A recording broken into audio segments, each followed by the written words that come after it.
জীৱনৰ সপোন দেখাৰ বয়সতেই অন্ধকাৰ নামি আহিছে 17 বছৰীয়া এজন ছাত্ৰৰ। কিবা ব্ৰেইনত দুখ পাইছে আৰু কিবা ডিঙিত দুখ পাইছে, হাত চাত ভৰি চৰি চব ভাঙি গ'ল। কথাটো ক'ব নোৱাৰে, ভাইটো মানে কথা পাতিব নোৱাৰে, নিজে উঠি খাৰা হ'ব নোৱাৰে।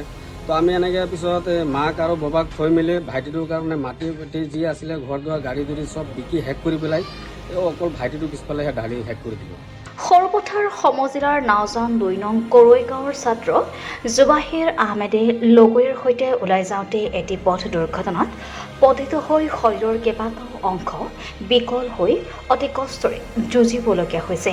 ডিমাপুৰ অলিভ হস্পিটেলত আৰু ফেট হস্পিটেলত ট্ৰিটমেণ্ট কৰি আছিলোঁ। এতিয়া মানে ভাইটোৰ ট্ৰিটমেণ্ট কৰোঁতে মাক ট্ৰিটমেণ্টটো কৰিব পৰা নাই। মাকটো মানে ঢুকালে আজি কেইদিনমান হ'ল, 2-3 মাহমান হৈছে মাকটো ঢুকালে। মাকটো ঢুকাইছে যেতিয়া মাকটোৱে মানে ল'ৰাটোক চাব পৰা নাই, ল'ৰাটোৱে মাকটোক চাব পৰা নাই। এই ডিমাপুৰ ICUত এডমিট আছিলে, তেতিয়া কমাত আছিলে। তো সিহঁতে যোনে মানে খুন্দি আছে, সিহঁতে আজিলৈকে আহে, এটা মানুহ ঘৰৰ পৰিয়ালৰ হওক নিজৰ ঘৰৰ হওক এটা মানুহ আজিলৈকে আহি চাবলৈ অহা নাই এদিন। আৰু কিবা পইচা পাতিটো দিয়াৰ কোনো কথাই নাই, অলপ মানে এনে মুখত চকে দেখাটো যেন দেখিব আহি পেলাই, সেইটো আহি পেলাই এদিন দেখা নাই। 3 মাহৰ পূৰ্বে দুৰ্ঘটনাত পতিত হোৱা জুবাহিৰৰ পৰিয়ালে বিভিন্ন ঠাইত চিকিৎসা কৰি ঘৰৰ মাটি বাৰী বিক্ৰী কৰি বহু টকা ব্যয় কৰিলে, বহু চিকিৎসা কৰিলে, কিন্তু সুস্থ হৈ উঠা নাই। ডিমাপুৰৰ চিকিৎসকৰ নিৰ্দেশমৰ্মে গুৱাহাটীত এটা অস্ত্ৰোপচাৰ কৰিব লাগে জুবাহিৰে। আৰ্থিকভাৱে দুৰ্বল জুবাহিৰৰ পৰিয়ালৰ হাতত নাই পৰ্যাপ্ত ধন। এইবাৰ হাইস্কুল শিক্ষান্ত পৰীক্ষাত উত্তীৰ্ণ হোৱা ছাত্ৰজনৰ চিকিৎসাৰ বাবে সহায় বিচাৰিছে জুবাহিৰৰ পৰিয়ালৰ লোকে।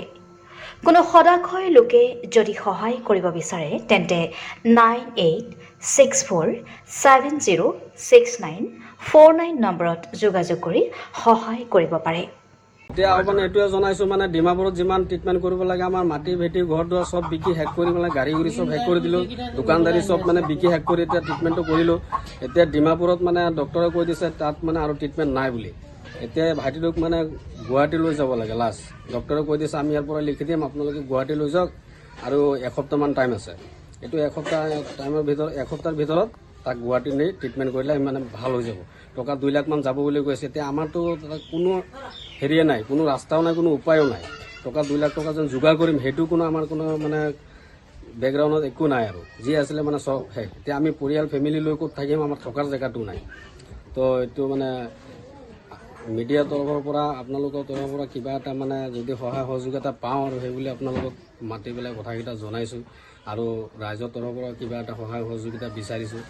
আৰু আমি কিবা অনুৰোধ জনাইছোঁ যাতে সিহঁতে আহি পেলাই ভাইটোৰ এতিয়া বৰ্তমান ট্ৰিটমেণ্টৰ কাৰণে কিবা এটা কৰে, আৰু নহ'লেতো আমাৰ আৰু কিবা উপায় নাই। নহ'লেতো চকুৰ আগত ভাইটোতো মানে ঢুকালেও মানে আমি একো কৰিব নোৱাৰিম।